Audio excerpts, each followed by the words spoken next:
Cadbury committee. Let me tell you the simple term is that Cadbury committee बनाई गई थी investors के confidence को बूस्ट करने के लिए, क्योंकि कॉर्पोरेट सेक्टर में बहुत ज्यादा स्कैम्स और प्रॉब्लम्स आने की वजह से जो इन्वेस्टर्स हैं उन्होंने अपना कॉन्फिडेंस बहुत ज्यादा लूज कर दिया था। उन्होंने जो मार्केट सेक्टर में इन्वेस्ट करना ही बंद कर दिया था ड्यू टू स्कैम्स में।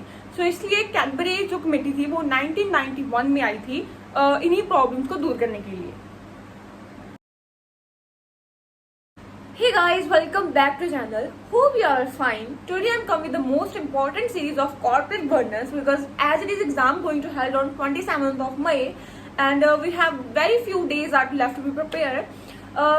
So guys, it's my usually habit to complete the syllabus from end to beginning. Section D से हम section A, okay, section D पहले खत्म करेंगे, फिर सेक्शन सी पर आएंगे, फिर सेक्शन बी और फिर सेक्शन ए। ऐसे हमारा जो सिलेबस है ना वो जल्दी से रिवीजन हो जाएगा। So guys, without any wasting of time, let me tell you what is the most important topic I'm going to prepare today. That is global and ethics code of conduct. So guys, ये जो section D का सबसे अहम topic है, इसमें तो question पक्का आने वाला है और इसमें हम सबसे पहले यार टॉपिक कवर करेंगे Cadbury committee. But before starting what is Cadbury committee, let me tell you what is the meaning of global and codes of ethics and conduct. So let's begin. So guys, let me tell you the basic introduction to the global codes of ethics and practices. So guys, ये जो codes of corporate governance होते हैं ना, ये imply करते हैं companies के लिए एज अ गाइडलाइन, जो कि उनकी कॉर्पोरेट गवर्नेंस के कोएफिशिएंट तरीके के साथ उनके रूल्स एंड रेगुलेशंस को फॉलो करें, उन्हें इम्प्रूव करें। और अर्ली 1990s की गवर्नमेंट ने बहुत सारी कमेटीज इंडस्ट्रियल बॉडी को फॉर्म किया था regarding development of practice of corporate governance. Corporate governance की डेवलपमेंट के रिगार्डिंग बहुत सारी इंडस्ट्रियल बॉडीज को फॉर्म किया गया था ताकि वो इन कोड्स ऑफ कंडक्ट को और भी अच्छे तरीके से फॉलो कर सके। So this is the basic intro. So guys, introduction के बारे में हमने बात कर ली, अब हम बात करते हैं मीनिंग के बारे में। जैसे हमने दो पार्ट में डिवाइड किया हुआ है जिसमें आप अच्छे समझ जाएंगे जो कोड्स ऑफ कंडक्ट एक्चुअली में होते क्या है। So guys, first let me tell you कि ये जो कोड्स ऑफ कॉर्पोरेट गवर्नेंस की जो कोड्स होते हैं ना, वो कलेक्शन होती है प्रैक्टिसेस की जो कि प्रोवाइड करती हैं guidelines in relation with effective control of business. You can pause the video and take the screenshot and let me tell you the another. ये लेज डाउन होते हैं सेट ऑफ नॉर्म्स पर जो कि किसी भी बोर्ड ऑफ डायरेक्टर्स की rights and roles को डिफाइन करते हैं, उनका रिलेशन कैसे होता है टॉप लेवल मैनेजमेंट के साथ एंड फुली डिस्क्लोज करना होता है financial and non financial information में। So now let me tell you what is Cadbury committee. Let me tell you what is Cadbury committee. कौन कौन से कोड्स आते हैं कैडबरी कमेटी और कैडबरी कमेटी का पर्पस क्या है।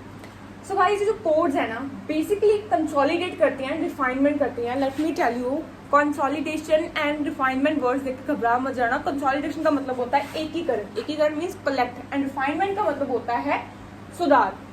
Consolidation and refinement of a number of different reports and codes pertaining opinions on corporate governance। अब जितने भी रिपोर्ट्स तैयार की जाती हैं कमेटीज के द्वारा, जितने भी किसी कंपनी के मेंबर रिपोर्ट तैयार करते हैं, ऑडिटर्स रिपोर्ट तैयार करते हैं, वो अपनी ओपिनियन देते हैं कॉर्पोरेट गवर्नेंस के लिए रिकमेंडेशन के लिए। तो ये जो कमेटी का कोड्स है ना इसी चीज पर वर्क करते हैं ताकि जो मैनेजमेंट अपने एफिशिएंट तरीके के साथ वर्क कर सके, इम्प्रूव कर सके, कलेक्ट कर सके।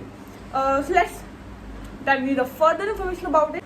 फर्स्ट स्टेप कैडबरी कमेटी में आया था, इन्होंने ऑन द रोड ऑफ इन्होंने इंट्रोडक्शन की थी पब्लिकेशन 1992 में। इनके जितने भी कोड्स ऑफ प्रैक्टिस हैं उनकी सबसे पहले पब्लिकेशन हुई थी 1992 में, क्योंकि कॉर्पोरेट सेक्टर में बहुत सारी प्रॉब्लम्स एंड स्कैम्स आने की वजह से उससे पहले ये जो सेटअप हुआ था मई 1991 में, मई में हमारा एग्जाम है, 1991 में हुआ था अंडर सर एडारन कैडबरी, क्योंकि उन्होंने बहुत सारी प्रॉब्लम्स देखी और उन्हें मद्देनजर रखते हुए उन्होंने बहुत सारी कोड्स और एथिक्स को डिजाइन करना शुरू कर दिया।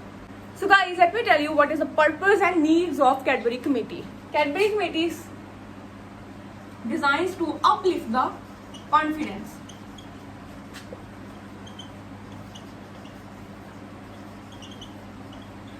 ये अपलिफ्ट करती है confidence of market share holder की and as well as financial reports की, और एबिलिटी देती है किसी भी ऑडिटर्स को ताकि वो अपनी एफिशिएंसी को बढ़ा सकें और उन्हें रिस्पॉन्सिबल करती है अकाउंटेबल होने के लिए। So let me tell you again and let me repeat you कि ये जो कैडबरी कमेटी है ना, सॉरी, ये अपलिफ्ट करती है confidence as well as share holder and financial reports का, ताकि जो ऑडिटर्स है ना वो अपनी रिस्पॉन्सिबिलिटी अच्छे तरीके से उसे बैलेंस कर सकें, एज वेल एज अकाउंटेबल हो सकें अपनी फाइनेंशियल रिपोर्ट्स को लेकर। और इससे जो शेयर होल्डर्स का कॉन्फिडेंस है ना ऑटोमेटिकली बूस्ट होगा, उनके इन्वेस्टमेंट का वो फिर से अपनी इन्वेस्टमेंट को इंक्रीज करना शुरू कर देंगे। The second main objective of Cadbury committee is that review करना स्ट्रक्चर को as well as rights and roles of directors को, ताकि वो ऑडिटर्स को और भी ज्यादा रिस्पॉन्सिबल बना सके। कॉर्पोरेट गवर्नेंस के स्टैंडर्ड्स को राइज अप करना भी इनका मेन मोटिव था। So guys, this is the part 1 जिसमें हमने बात की कि ग्लोबल कोड्स ऑफ एथिक्स क्या होते हैं, उनके इंट्रोडक्शन, मीनिंग एंड उसके बारे में कैडबरी कमेटी की मीनिंग का इंट्रोडक्शन और इसकी पर्पस एंड नीड्स के बारे में पता। हम अगले आने वाले पार्ट में कैडबरी कमेटी की एप्लीकेबिलिटी और भी बहुत सारी OCED कैग्स के प्रिंसिपल जो है वो डिस्कस करने वाले हैं। Subscribe my channel, share with your friends because this series is going to be very important. Thank you.